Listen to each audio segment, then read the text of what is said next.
Здравствуйте, дорогие друзья!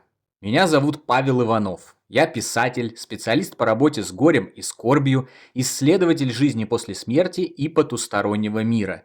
Автор книжного цикла «Жизнь после жизни есть, я знаю» и этого подкаста, посвященного изучению духовного потустороннего мира и исцелению от горя и скорби по нашим ушедшим на тот свет любимым, родным и близким. В сегодняшнем выпуске мы поговорим о том, что информация и доказательства жизни после смерти разбросаны повсюду и доступны каждому, даже без погружения в какие-то специализированные источники.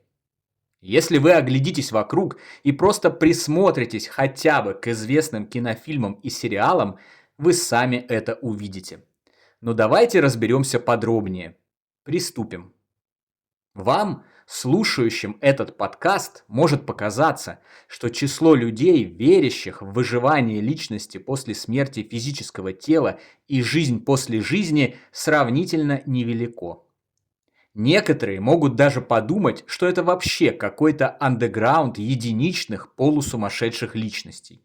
Но на самом деле это не так.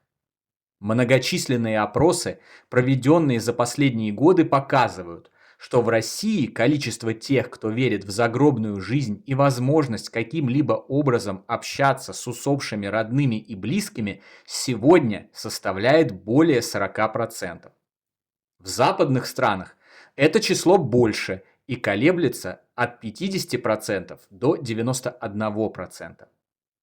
На протяжении последних 100 лет, несмотря на то, что определенные силы в своих корыстных интересах старательно пытались погрузить мир в материализм и отрицание духовного, несмотря на множество так называемых разоблачений, сделанных скептиками и учеными-материалистами, цифры количества верующих в существование той стороны год от года показывали рост и продолжают это делать. Такой рост стал возможен благодаря усилиям и просветительской деятельности множества людей. Врачей, их пациентов, прогрессивных ученых, настоящих медиумов и экстрасенсов, писателей, простых граждан, а также творческих работников кино и телевидения, сценаристов, режиссеров и продюсеров, вклад которых в эволюцию духовности и осознание человеком себя как бессмертной духовной сущности невозможно переоценить. Хотите конкретных примеров? Хорошо. Приведу вам один из самых выдающихся. Абсолютное большинство из нас смотрело прекрасный художественный фильм с Патриком Суэйзи, Деми Мур и Вупи Голдберг «Привидение» 1990 года выпуска. По сюжету фильма главного героя случайно убивают в ходе ограбления по заказу его друга и партнера по бизнесу. После чего тот оказывается вне своего тела в форме духа. Далее по сюжету он разбирается с этими необычными последствиями трагических событий, пытается спасти свою возлюбленную, а также добиться справедливости. Почти все смотрели этот замечательный фильм. Но мало кто задумывался, что большинство из того, что показано в фильме на тему потустороннего мира и загробной жизни, вовсе не вымысел, а чистейшая правда. Сейчас я объясню. Помните, что происходит с героем Патрика Суэйзи после того, как нехороший человек расправляется с ним на темной городской улице? Внезапно он оказывается вне своего тела и, не понимая этого, отправляется в погоню за преступником. Согласно изысканиям и опытам, проведенным обществом психических исследований за последние 150 лет, исследованиям докторов медицины Реймонда Моуди, книга «Жизнь после жизни», Майкла Сабома, книга «Воспоминания о смерти», Пима Ван Ломмеля, книга «Сознание за пределами жизни», Брюса Грейсона, книга «После» и других известных врачей, выход из тела – это первое, что испытывает человек сразу после того, как его земная жизнь завершается, насовсем или ненадолго, во время клинической смерти или околосмертного переживания. И действительно, чаще всего вышедший из физической оболочки не понимает того, что он уже умер или близок к этому. Он сбит с толку и продолжает думать, что действует в собственном теле, пока не присматривается ко всему более пристально, не обращает внимания на окружающую обстановку и не осознает, что все изменилось. При попытке взаимодействовать с окружением, руки вышедшего из тела проходят сквозь предметы. Люди его не слышат и не видят, хотя он активно пытается привлечь их внимание. Помните героиню Вупи Голдберг, медиума-мошенницу, которая внезапно открывает в себе истинные способности к общению с ушедшими людьми? Согласно тем же изысканиям, проведенным обществом психических исследований, доказательствам, полученным в ходе скоулских экспериментов, данным, изложенным в книгах Всеволода Михайловича Запорожца «Контуры мироздания», Виктора Заммета «Адвокат тонкого мира», Крейга Хогана «Ваше вечное Я» и другим, существование медиумов, способных общаться с умершими, это невероятный, но неоспоримый факт. Помните, как герой Патрика Суэйзи учится взаимодействовать с предметами из нашего мира? Различные подтвержденные случаи, происходившие на протяжении многих веков и исследованные учеными, доказывают, что духи, по тем или иным причинам остающиеся рядом с Землей, действительно имеют возможности влиять на предметы. Это было уверенно доказано в ходе скоулских экспериментов. Смотри книгу Джейн и Гранда Соломон «Скоулский эксперимент». Были зафиксированы и подтверждены передвижения духами множества физических предметов, стуки, голоса уже умерших людей и материализации. Помните, как, завершив важное дело на Земле, герой Патрика Суэйзи отправляется к свету и далее в рай? Перед ним открывается некий притягивающий его портал, через который он и покидает физический мир. Множество собранных за последние 50 лет и описанных случаев околосмертных переживаний показывают, что примерно так все и происходит в реальности, когда мы расстаемся с физической жизнью. Стоит отметить, что отрицательный персонаж, устроивший убийство Сэма, после завершения жизни утаскивается темными сущностями в ад. И это, пожалуй, единственная выдумка в фильме «Привидение», размещенная там, скорее в угоду религиозным верованиям большинства аудитории и принятым голливудским сюжетным штампом, согласно которым отрицательный персонаж должен быть непременно наказан.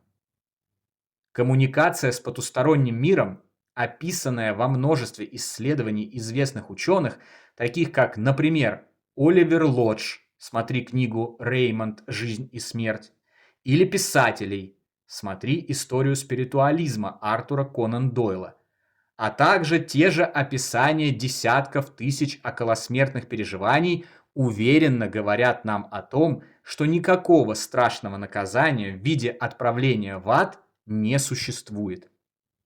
После завершения жизни человек, судя по всему, оказывается в том мире, который соответствует уровню его сознания и духовной развитости.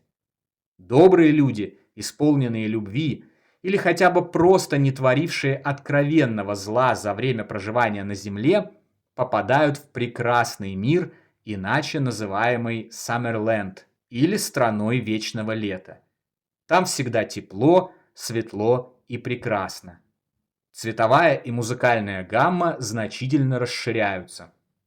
Ушедшие встречают ранее умерших родных и близких, живут с ними в прекрасных домах большими семьями, выполняют различные интересные задачи, отдыхают и занимаются прочей деятельностью.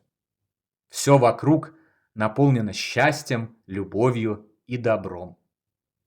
Злые люди, преступники, лжецы, сосредотачивавшие всю свою жизнь на материальных благах, деньгах, ненависти к другим, зависти и прочих низших качествах попадают в мрачные области потустороннего мира, в которых страдают.